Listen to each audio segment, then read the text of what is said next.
Hey everyone, Reid Henrichs of Valor. We're going to discuss in this video are some thoughts that people were wanting my opinion on and perspective on, especially things happening in 2022 early. So let's go ahead and get started.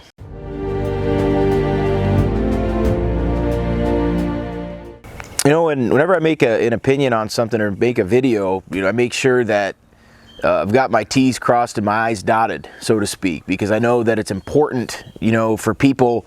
A lot of people don't have time to watch the news. They don't have time to invest energy, and people are busy doing other things. So when I make a video, make sure that it's as accurate as possible with the information that we have. And I usually use the people from the past, like our founding fathers and other great Americans, to give lessons, to give, like, what would they think about it? Like, what would they do in this situation? What would they advocate for?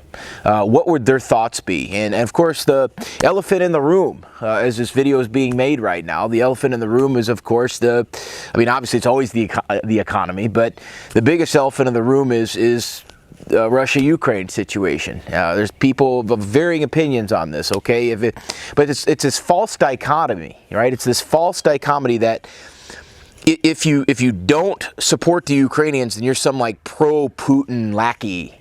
Or if you support what the Russians are doing, then you're anti-freedom. It's a false dichotomy. And I think that if we look at Europe, all right, we just look at the broad history of Europe. It is a history of war. It's a history of one country oppressing another. I mean, that's a constant warfare, and they're people like anybody else. They're not morally superior. They're not culturally enlightened. They're not. Their understanding of humanity is victors and vanquished, man. And then, of course, in the last 100 years, it's this whole thing where tolerance and inclusion and all that other stuff that's going to turn out being their own nails in their own coffin. But what we're looking at now is the situation. People have asked what my thoughts are on Russia or Ukraine. Should America get involved? Should we be sending troops over there? Should we honor our agreements and all this and that? And here's my opinion, guys. I mean, I'm a pretty hardcore libertarian guy with conservative tendencies in many areas. But you guys know that if you watch the channel for any length of time. But here's my thoughts on it. I do not believe that our founders would want us involved in war in Europe. And I don't think that our founders would want us involved in a conflict that does not directly threaten us.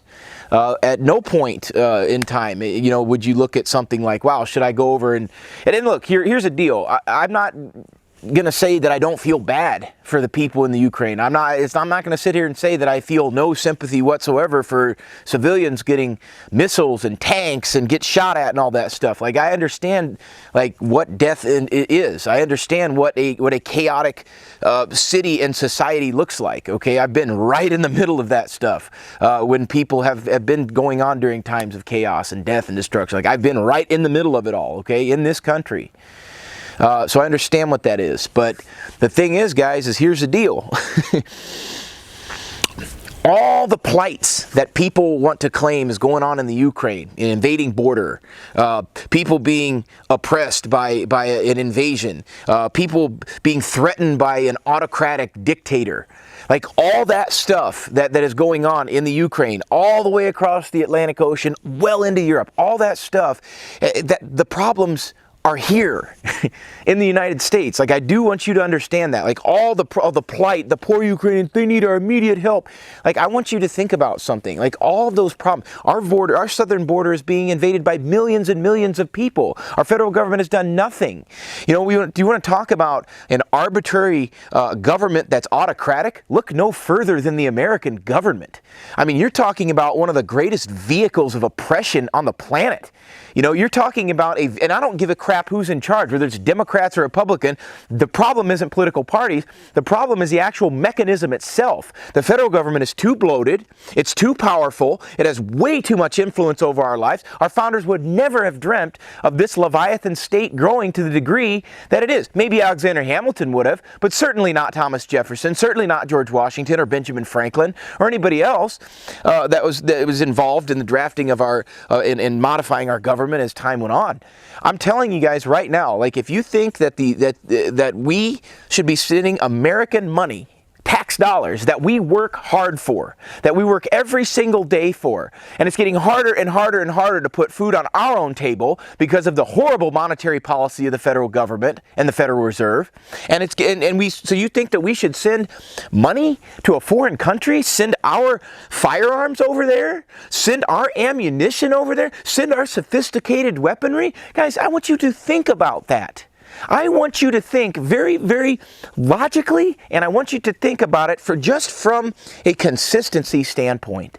Our government uses our tax dollars, $13 billion they just passed to send to the Ukraine, to send them rifles, pistols, 20 million rounds of ammo, stingers, javelins, all that stuff. The stuff that they don't want us, the American people, to have. They would have no problem, and do have no problem, sending over to foreigners to fight quote-unquote oppression. Well, you guys do understand why the Second Amendment was written, right? The whole point was to protect against a tyrannical government. I can't think of any, this federal government in the United States is extremely bloated. It's extremely belligerent. It's absolutely tone deaf. It does not reflect the American people. So then on the other hand, if your argument is, oh, but Putin shouldn't be invading other countries and we need to stop him.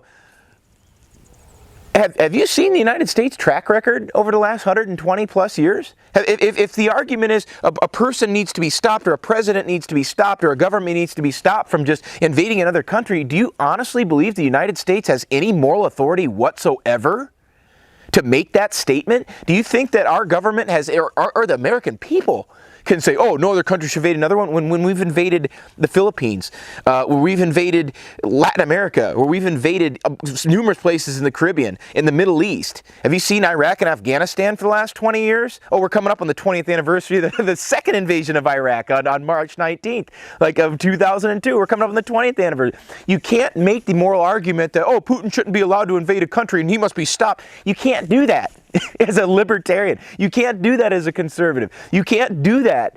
And it's odd because it's like this American addiction to war.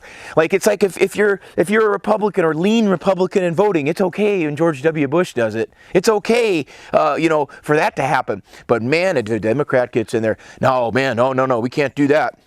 And so what's weird is that 20 years ago, it was like you had the so-called conservatives clamoring for war in Iraq and Afghanistan.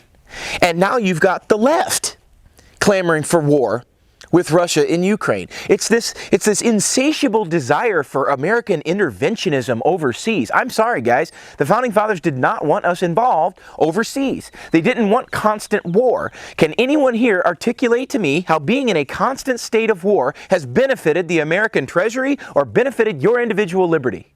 Can anyone articulate to me how war is good for an economy? Can anyone here articulate to me how war and expanding government spending and expanding government bureaucracies and expanding government spending on military stuff that we'll never even see as regular everyday people, how that's good for your personal liberty? No, I don't think it's good, and I don't think the Founding Fathers realized that it was good either. Our first president, George Washington, in his farewell address said, "Friendship with all, alliances with none." And had we heeded his advice, and had we done that, we wouldn't have any of the problems that plagued the 20th century. We would have been prosperous. We wouldn't have drained our treasury. There would have been so many blessings and good things that would have been brought to this country had we followed that. And what I find odd is that people that normally would be against firearms are now clamoring for us sending firearms to people so that they can fight a horrible government that's invaded them. But where was that government? Where was the Ukrainian government even just a month ago in terms of civilian firearms ownership?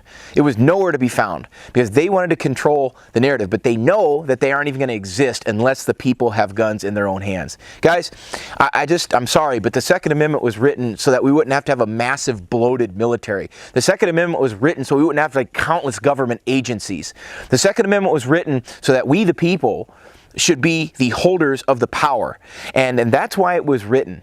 And so when I hear people talking about we should send our tax dollars and our military hardware to a foreign country, that gets my needle peaked, so to speak.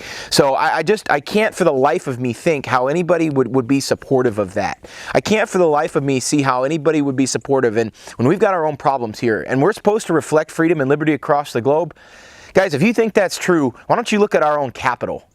If you think that's true, what does our capital, does that look like and reflect the capital of a free nation? Is that the lighthouse of freedom for the entire world? Or does it look more like a concentration camp? Because I see barbed wire and concertina and soldiers with guns, just like in the freaking Hunger Games, man. And you know, taking a fictional movie aside, I mean, this could be a scene in a dictatorship in some third world country. So our capital doesn't reflect it. The government sure as hell doesn't reflect freedom and liberty. Our own government would crush the regular person down at any opportunity, and they do. And so I can't for the life of me think how United States, we got to fix our own house. You know, this would be like when people in the United States thinking that we should go to the Ukraine and help them would be like you being inside your house with the entire house on fire, and then you look across the street and see that your neighbor's electrical plug is getting wet. and it's just ridiculous to me. Like, we need to focus on America. We need to focus on ourselves. We need to focus on stripping this horrible venal government down. We need to work on breaking it up as widely and as broadly as possible and eliminating 90% of it. We need to work on enforcing our liberty. We need to work on our stuff. We need to work on taking our land and our country and our government back and getting rid of the vast majority of the government. That's what we need to focus on. And when it comes to firearms, when it comes to people learning how to defend themselves, we need to have an American citizenry that's trained. We need to have people that know how to use this stuff if our country becomes something like Canada, if our country becomes something like Australia, if our country becomes something like Austria. And here's an honest question for you. Do you fear a foreign government, or do you fear your own government? Who has the ability to strip away your freedoms? Who has the ability to hurt you more, the KGB or the FBI? Who do you fear more, Vladimir Putin or the Looney Tune in office right now?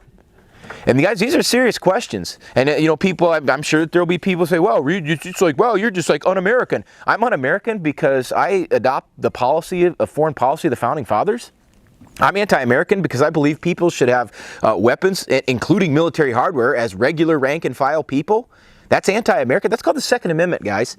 Oh, I'm anti-American. I don't believe in freedom because I don't think that we should go fight for other people's freedom. I'm sorry. I don't care about other nations like that. I care about this country. I care about fighting here. I care about enforcing our freedoms here. I believe in training people in this country. I believe in training the people that want to defend themselves against violent criminals. Okay, I train people all the time that want to protect their family and their home. But you know, guys, sometimes the most violent thugs in history wear a uniform. And we got to be prepared for that here. That's the point of the Second Amendment. So that's my thoughts on what's going on here and what I think the current state of the American government is. I think it's the biggest hypocritical entity on the planet. I think that they would have unfettered power over you if they were allowed to do it. And if we didn't have a Second Amendment in this country, it would look like Canada or Australia. Your kids would be ripped out of your home, you would be held at gunpoint, and you'd be pinned to the ground and be helpless because you wouldn't be able to fight back against that. And I think if the Second Amendment didn't exist in this country, that's what it would look like. As far as the economy, I think if they would learn more Adam Smith and less John Maynard Keynes, I think we could be a hellaciously prosperous nation once again. Don't spend more than you make. Geez, go figure, right? That's just common sense, but it's not to them because they're addicted to it. So yeah, those are my thoughts on what's going on here. I believe that we need to have economic freedom. I believe that we should stop foreign adventurism. I think that we should have our people be the safeguardings of this nation. And I think that the people in this country need to be proficient at arms and they need to know what they're doing. And that's what I believe should be the focus of the situation, not looking overseas at what's been constant in Europe for thousands of years. That's my thoughts on this. You know, sometimes you got to pull the telephone pole out of your own eye before you look at the splinter in your friend's eye. And I really honestly believe that, folks. I believe that. We need to get our own affairs in order here. We need to hold our government accountable. We need to get and strip this bloated Leviathan out of existence. It's the only way that we're going to move forward. Because if not, folks, it's going to get crazier and crazier and crazier and crazier.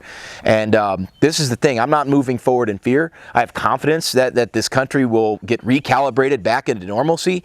But that starts with rejecting the principles of the neocons, like George W. Bush, that rejects and reject the socialists, people like Obama and Biden. You have to understand that that those people do not know what they're doing. And if they do know what they're doing, the other argument, they do know what they're doing, then it's on purpose. They're trying to wreck this country on purpose.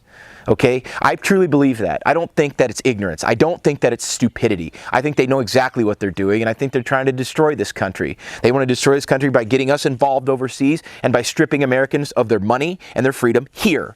Okay? And so my thing is that that's my focus, is preventing that, spreading information, getting people involved at a grassroots level in their own community, being proficient in the use of firearms, learning American history and the real stuff. You know, not the fake stuff. I'm talking about real history with what the actual founders said in their own words. So that sounds appealing to you, and that's the kind of stuff we do out here at Valor Ridge. We're a non-compromising place when it comes to those principles. And I'm a big believer in putting out students into society that make this a much safer and a much more free place.